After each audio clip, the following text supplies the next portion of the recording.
Hello students, our today's topic is chapter number 2, Health and Diseases. So let's start the today's topic. Our today's topic is diabetes.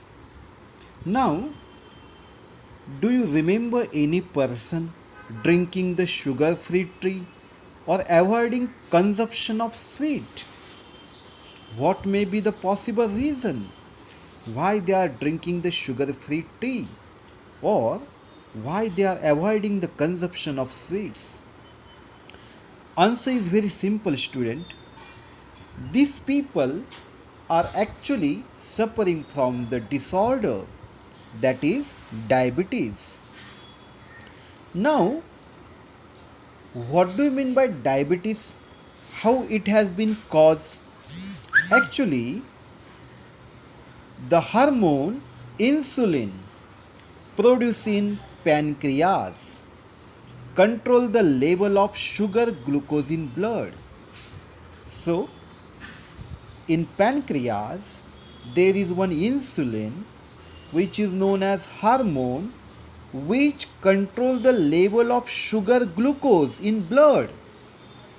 Whatever we eat, whatever the food that we eat, it is converted into the glucose and then it is mixed to our blood, and because of that sugar level in the blood rises and it is detected by the insulin, and then insulin start to secrete. But what will happen if this insulin is secreted in low quantity? If this insulin is secreted in low quantity, glucose level cannot be controlled.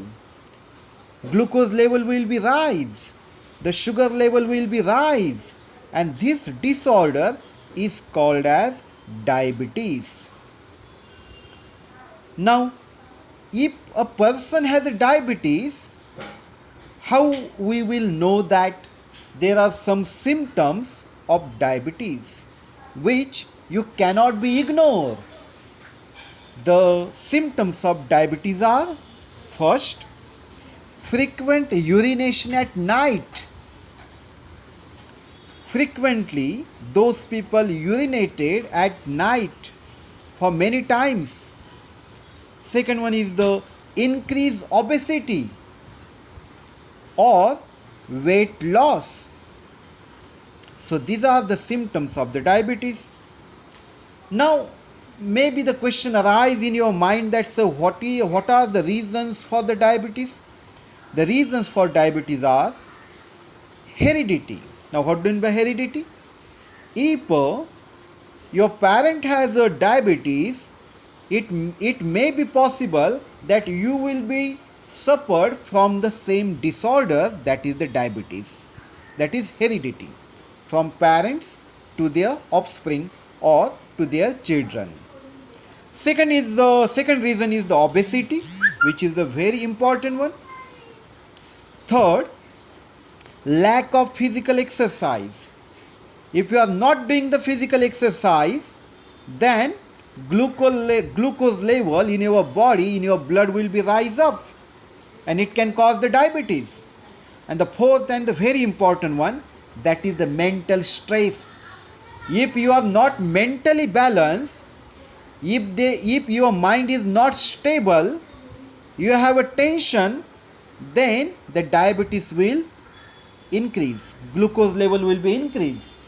Now, the last point, what are the preventive measures for that? And the preventive measures are, what you have to do? You have to follow the proper diet, take medicines, exercise under the supervision of doctor, which help to keep the diabetes under control.